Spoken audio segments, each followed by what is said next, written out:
Herkese salam, mən Səbinə Sultanova, tarix müəllimiyəm. Bugünkü mövzumuz bizim qədim Hun dövləti, başqa adı ilə Böyük Hun dövləti, Asiya Hun dövləti haqqında qısa və sürətli bir təkrar edəcəyik. Bu dövlət eramızdan əvvəl 220-ci ildə Teoman Tanhu tərəfindən yaradılmışdır. Tanhu qədim Hunlarda hökmdar mənasında işlənmiş bir sözdür. Teoman Tanhu eramızdan əvvəl 220-ci ildə bu dövləti yaratmışdı. İlk paytaxtları da Ötükən olmuşdu. O vaxt 21 tayfanı öz ətrafına birləşdirmişdi, Çinə hücum etmişdi və Çin Hun hücumlarının qarşısını almaq üçün eramızdan əvvəl 214-cü ildə Böyük Çin səddinin tikilməsinə başlanmışdı. Ümumiyyətlə bu dövrdə elə qədim Çinlər də öz ətrafında birləşirlər, vahid şəkildə birləşir, dövlət yaradırlar. Hun dövləti eyni zamana düşür. Hun dövlətinin xəritədə gördüyünüz kimi əraziləri şimaldan Sibirə, şərqdən Xəzər dənizinə qədər geniş bir əraziləri əhatə etmişdir.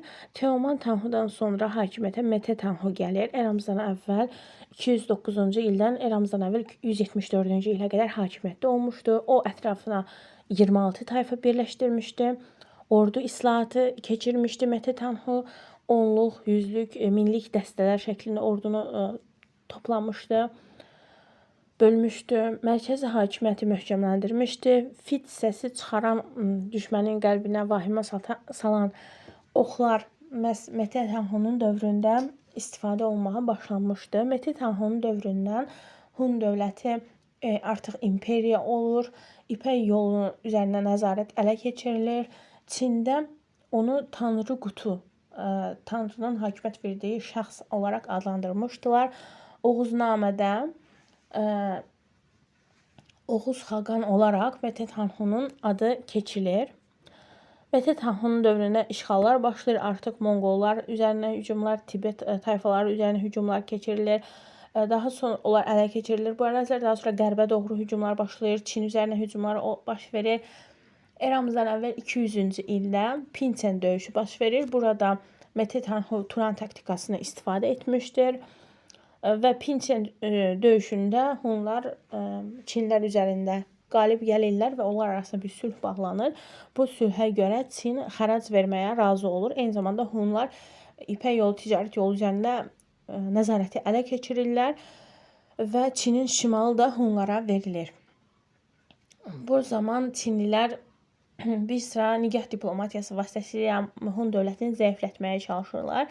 Eramızdan əvvəl 1-ci əsrdə artıq Hun dövləti zəifləməyə başlayır. Eramızdan əvvəl 58-ci ildə parçalanır. Anası Çinli olan şahzadə Hun dövlətini elə bil Çinə tabe birləşdirmək istəyirdi. Lakin digər anası Hun olan şahzadə Çi Tanhu buna qarşı çıxır. Beləliklə Hun dövləti parçalanır şərq və qərb qollarına. Qərb qolu da eramızdan əvvəl 36-cı ildə işğal edilir. Gələcəkdə bu işğaldan qaçan Hun tayfaları Avropa Hun dövlətinin əsasını qoyacaqlar, amma bu hələ buna var. Eramızdan əvvəl Şərqi Hun dövləti eramızdan əvvəl 18-ci ildə bir müddət Çinin tərkibində olmuşdu. 18-ci ildə müstəqil olur. Daha sonra bu dövlətin varisləri də gələcəkdə Göytürk dövlətinin əsasını qoyacaqlar. Mədəniyyətinə baxaq. Qədim Hun dövlətinin mədəniyyəti dedikdə biz bura yeraltı, yerüstü tanrılara inanıblar. Günəş, ay tanrıları, şamanları olub. Pis ruhları yerlik tanrıya verildiyini düşünüblər. Qəbrə məişət əşyaları qoyublar. Beləliklə, Hunlar türk mənşəli olublar. Köçəri tayfalar idilər. Orxan və Selenqa çayları arasında ərazilərdə yaşamışdılar. Hunlar haqqında ilk məlumat bizə eramızdan əvvəl Çin mənbələrində 2-ci minillikdə, eramızdan əvvəl 2-ci minillikdə Çin mənbələrində çəkilmişdir. Bu qədər. Özünüzə yaxşı baxın.